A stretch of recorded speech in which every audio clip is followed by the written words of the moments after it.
Hello and welcome to FYI Burger. Can I take your order? Yes, I'll have a double barbecue bacon burger with fries and a supersized strawberry shake. That'll be $6.58. Please drive around. Thanks.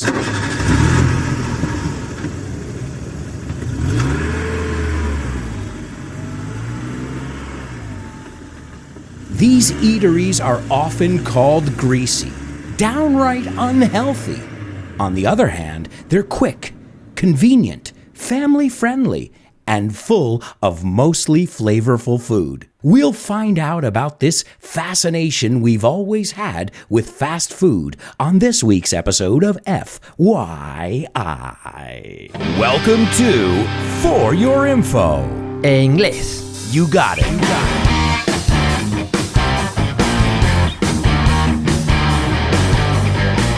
Hello, my amigos, and welcome to this, the second episode of Season 3. I can't believe it. We are just trucking along, and to truck along is seguir hacia adelante. And that's thanks to you guys. As I told you this week on social media, if you're not following me on social media, you can do that. You can find all the links over at albertoalonso.com. But I am excited to announce that this show, For Your Inglés, is in the top 10 for language learning in Spain. And that would not be possible without you guys. So thank you so much to all of you who tune in and spread the word every week. And as if that weren't enough, we're also number 22 in education in all of Spain.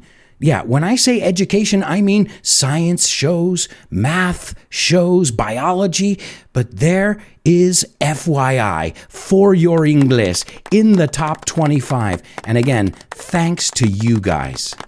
I'd also like to take a moment to send a special shout out to all of my patrons who get bonus content, who join me in class every week, and they also get PDFs with all the vocabulary and expressions that we look at every week. And remember, guys, there are over 350 words, expressions, and structures in every episode. So thank you to all my patrons, especially our super duper students, Javier, Francisco, Tony, Roberto, David, Jose Maria, Mila, Alex, Patricio, Edgar, and Loles. And a really special shout out to my interstellar students at the highest level. A shout out to Paco, Diego, Carmen, and Diana. If you guys want to find out more information about becoming a patron, and by the way, the word patron is mecena. Find out more. You've got all kinds of options, from bonus content, PDFs, and as I said, weekly and monthly classes with me. All the information you'll need is over at patreon.com/Alberto Alonso. So, are you guys hungry? Anybody hungry? I don't know about you, but anytime we mention food, my stomach starts to rumble.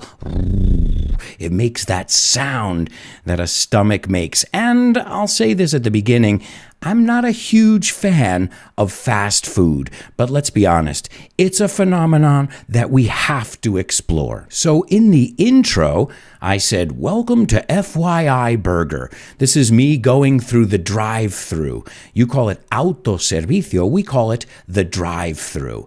And I'm ordering. To order es pedir. We don't say to ask for. Ask for sí que es pedir, pero más pedir un préstamo, pedir un favor. Pero pedir comida, we would say to order. In fact, if you go to a nice restaurant, you don't do this at fast food restaurants, but at a nice restaurant, cuando quieres que te tomen nota, you say, we're ready to order, please. Estamos listos para pedir, sería la traducción literal. So then I proceed to order, and I say, I'll have. Now in English, you can say, I'll have or I'll take. Pero acuérdate, si estás hablando de comerlo, es I'm going to have a burger. Pero a la hora de pedir puedes usar ambas. You can say I'll have a burger or I'll take a burger. And just be careful. I've heard a lot of my students pronounce it booger. It's not booger. Booger is moco duro. And snot, well, that's el moco que es más líquido. The amazing vocabulary you learn here every week. So I ordered a burger that was really hard to pronounce. I said, I'll have a double barbecue bacon burger. Como decimos en inglés, say that 5 times fast. And you can't forget about the fries. But don't forget, if you're British, they're not called fries, they're called chips. And in the United States, chips are patatas de bolsa. Fries, or French fries, son las calientes. And we'll wash it down with a supersized strawberry shake. Sounds healthy, right? I'm joking. So then the person said, that person being me, who was at the takeout window, said, that'll be $6.58. Now, this is a really interesting structure to learn. That'll be es, el total es. So a lot of times you'll hear that in a store when you're paying for something. They'll say, that'll be $48.38, sir. And be careful. In Spanish, you say 48 euros con 38 céntimos. But we don't. We say $48.38 or simplemente 48.38. So I said, that'll be $6.58, $6 con 58 céntimos. Please drive around. And it's called a drive-through, but they tell you to drive around. Porque tienes que rodear el edificio. And of course, I drive around to the pickup window where I pick up my food. I make sure everything is correct, and I'm on my way. After that, I said, these eateries, this is an interesting word for restaurant. A restaurant or an eatery. I think the word eatery is a little bit more general because I wouldn't think of a fast food chain as a restaurant. I'd think of it more as an eatery or a joint, un garito, as you would say, a fast food joint. I said that they're often called greasy. Muchas veces llamamos esta comida grasienta. And it's true. Have you ever looked at the brown bags when you pull the burgers and fries out? That's grease there. Then I said it's downright unhealthy. And the word downright is totalmente, absolutamente no sano. And then I went on to say, on the other hand, que eso es en cambio. We say on one hand, de hecho hay gente que dice on the one hand, los dos son correctos. On one hand or on the one hand, y luego en cambio es on the other hand. These are good expressions to know, well, because they link your sentences together. So we're not just saying, Tom likes to read. Tom reads every day. Tenemos que meter esos howevers. Nevertheless, these conjunctions, these things that make our sentences and our ideas more fluid. I said they're quick. The word quick is rápido. They're convenient. Eso sí, muy cómodos. They're family friendly. Yeah, a lot of them even have playgrounds for kids with ball baths. I've seen some McDonald's, some Burger Kings that have better playgrounds than the town I live in. And they're full of mostly flavorful food. Let's be honest. This food is full of flavor. Well, obviously, it was designed that way. They put just the right amount of salt and sugar and fat so that it just makes your taste buds explode. And your taste buds are tus gustas, I never get this word right in Spanish. Those little things on your tongue that make you taste things. And a word I left out, because I said convenient, but another thing I left out, and I think another reason that these restaurants or these eateries are so successful is consistency. You know that if you go into KFC or Burger King or any of these, you're going to get the same thing whether you're in Cambodia or in the Fiji Islands, if they have fast food restaurants there. You know that the final product, the burger, the shake, it's going to taste the same no matter where you get it. And when you're in a different country and you're in a place where you don't know what's going on, well, sometimes it's nice to be able to rely on something. And as I said, you're not going to hear me defend fast food very much in this this episode, but I'm going to try and give you an unbiased look at this mega industry, because let's be honest, this is a mega industry. We're going to talk about some figures a little bit later on. So let's start with a disclaimer. Esto es algo que me quita culpabilidad. A disclaimer. It's a very good legal term. I am not referring to any individual fast food company. We're going to talk about all of them over here, so I don't want any lawsuits. No quiero ninguna demanda. I'm going to try and be fair, and I'm going to try and give you just the facts, as well as, of course, my opinion. But again, it's only my opinion, and honestly, who really cares about my opinion? So don't sue me, big fast food companies. If you sue me, I won't have money to spend on your lovely products. So let's talk about these figures. Let's talk about these numbers, because in English, we have an expression and we say strength in numbers. And what does that mean? That means if there are more of you, you're stronger. I mean, it makes sense. According to the research I looked at, most Americans eat fast food 1 to 3 times a week. Now, you want to know my record? I think the most I've ever had fast food is twice a month. But some people have it twice, 3 times a week. Uh-oh. Well, also, I guess that reflects the obesity problem that we have over in my country. Many people are not just obese, they are morbidly obese. I'm not blaming fast food. I'm blaming an unhealthy diet and a lack of exercise or physical activity. Now, I think the most recognizable one out there is McDonald's, right? When you think of fast food, the king, well, actually Burger King is the king. All right, let's call it the queen. The queen is McDonald's. Now, take a guess. I want you guys to hazard a guess. That's right, the word hazard a guess es otra forma de decir adivinar. You can say guess, take a guess, o simplemente guess. How many McDonald's locations are there in the world? Now remember, this number is constantly changing, but roughly, más o menos. Well, according to the figure I have here, McDonald's operates, and again, I'm going to say roughly 38,000 eateries or establishments worldwide. 38,000 different locations. Wow, if you start to do the math, you'll see why they're such a big company. They are omnipresent. They're everywhere. But I guess that's good too, right? Because they're creating jobs. And I don't care if you're a Republican or a Democrat. Everybody's into job creation. Well, supposedly this big company, this mega corporation, employs more than 210,000 people. That's crazy. Almost 250,000 people are working for McDonald's. And I took a look at a study. This is going to blow your mind. The Golden Arches, esto es otro apodo para McDonald's, los arcos dorados, the Golden Arches, they are one of the most recognizable symbols in the world over that of the Christian cross. They surveyed, to survey is sondear, they surveyed 7,000 people in 6 different countries, and 88% of those people were able to identify the McDonald's logo, the Golden Arches, as I said, whereas only 54% were able to identify the cross.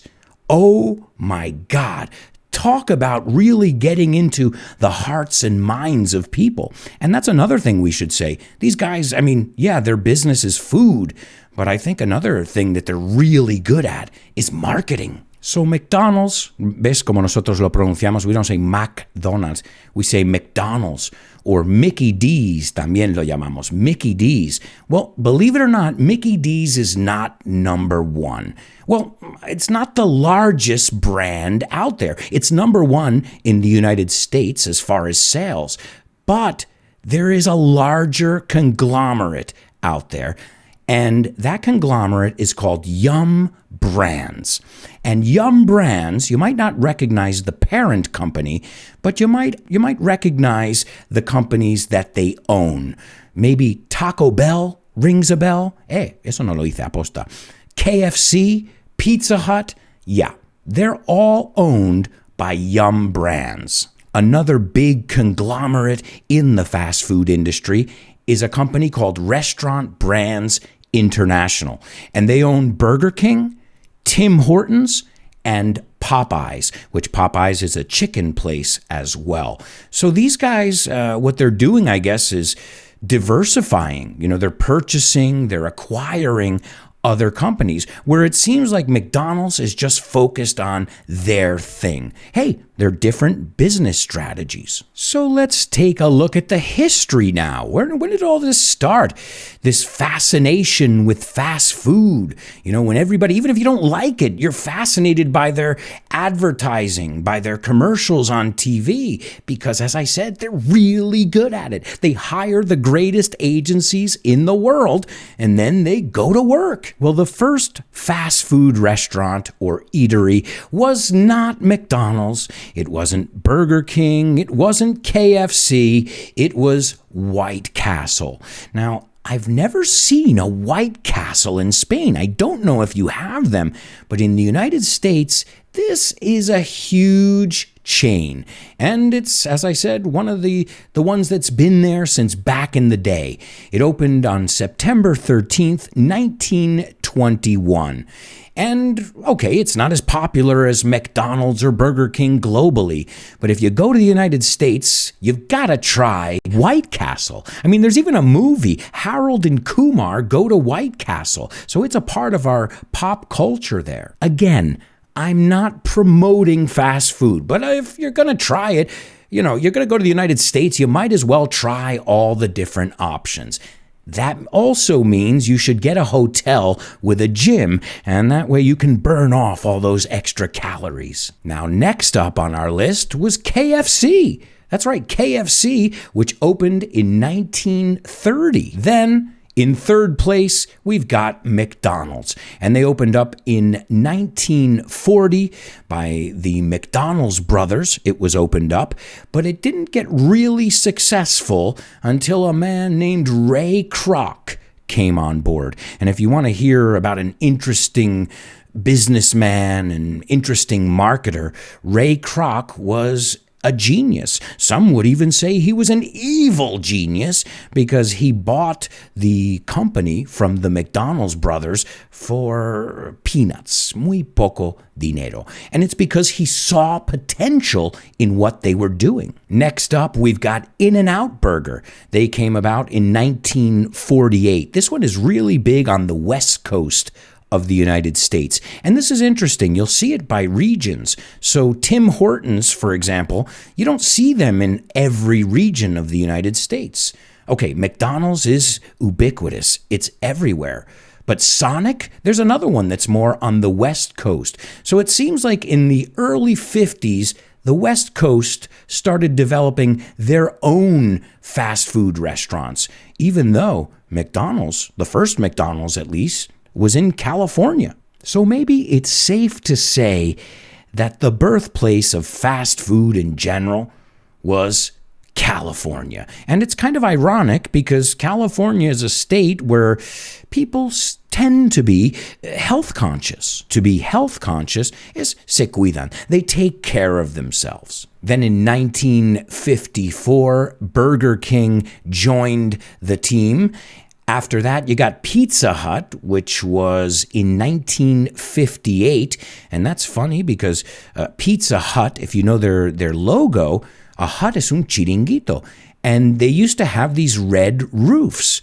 El techo, I believe you say. And those red roofs are still part of their logo. Pizza Hut. Next one, we've got Taco Bell, which I don't know if it's too big here in Spain. But I remember Taco Bell being a religion when I was in college. And in 1965, a healthy alternative, or at least that's what they would have you believe, and that's Subway, which is a really good name considering that we call sandwiches, bocatas, que están en pan largo, we call them subs, like a submarine. So tiene sentido de que Subway es el camino o el sitio donde pillas un sub. I I love it when their names make sense like that. And now that we're talking about subs, I am dying for a nice meatball sub right now. Is anybody else getting hungry? If you're like me, then you've thought about, at least at some point in your life, about maybe looking into a franchise, buying a McDonald's location or Dunkin' Donuts or who knows, one of these other chains, because it seems like a pretty lucrative business.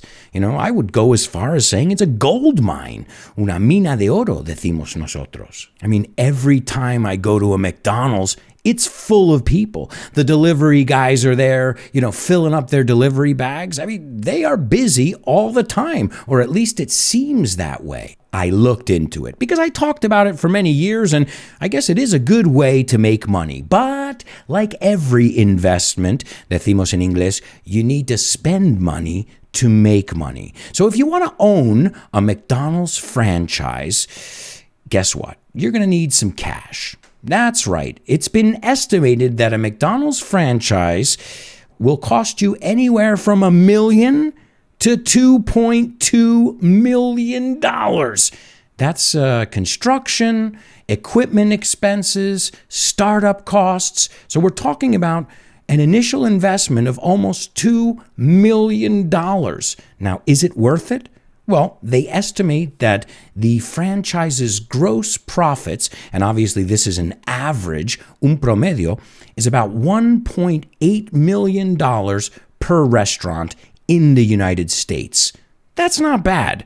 You get a good return on your investment, especially if you keep the property for many, many years. But you don't own the property. You lease the property from McDonald's. And in the bonus part of today's show, we're going to talk about some of the darker side. We're going to talk about how some employees have complained. We'll talk about how maybe food isn't their only business and they're running other businesses there where they make tons more money than just selling burgers. We'll also look at some lawsuits, unas demandas, and I'll tell you all about the Big Mac Index. And what is the Big Mac Index?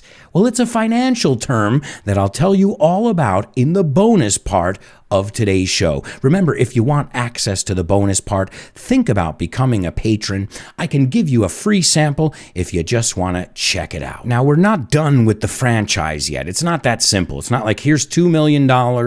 Thanks for the McDonald's location. McDonald's has a lot of rules, as any franchise. Remember, part of their mission is to provide the same product wherever you go. So they can't have every franchise doing what they want. Everybody's got to follow their guidelines. In addition to these costs, McDonald's charges a $45,000 franchise fee, un honorario. Yeah, the word fee, honorario. And also an ongoing monthly service fee, which is about 4% of gross sales. And sales are ventas and gross es bruto. They also have to pay rent to the company, which charges them a percentage of their monthly sales. So it's not as simple as it seems. Now, I'm giving you the requisites for a McDonald's franchise, but remember, there are other ones as well. Some are cheaper, the conditions might be different, but it seems like a good business if you can put that money down. And to put money down es poner entrada, poner dinero anteriormente, in advance. And we'll wrap up today's episode. You get it? Wrap up. El McDonald's wrap. Wrap que está envuelto. Okay, really bad joke. We're going to wrap things up. Significa que vamos a acabar. I just wanted to talk about the difference between dining in. To dine in means to eat at the eatery. Then you've got delivery, which has become, I think, exponentially it's grown exponentially, this delivery thing. When I was a kid, McDonald's didn't deliver, and now I don't know how much of their business it is, but I imagine it's a huge chunk of their business. And again, I'm saying McDonald's because it's the biggest one. It's the most well-known one. I never dine in. I always get my food to go, or we say in English to go. Remember, the British say takeaway. We say takeout. Pero también más natural, can I get a large McMenu to go? To go es para llevar. Si lo quieres tomar ahí, you would say for here. And obviously, if you want it delivered, well, then you would order it from their website or from their app. However you choose to consume your fast food, just remember, everything in moderation. It's okay to have a little treat or something sweet from time to time, as long as you're not doing it every day. Well, folks, we've reached the end of the first part of today's show. That's a wrap. We'll see you in the bonus part of today's FYI.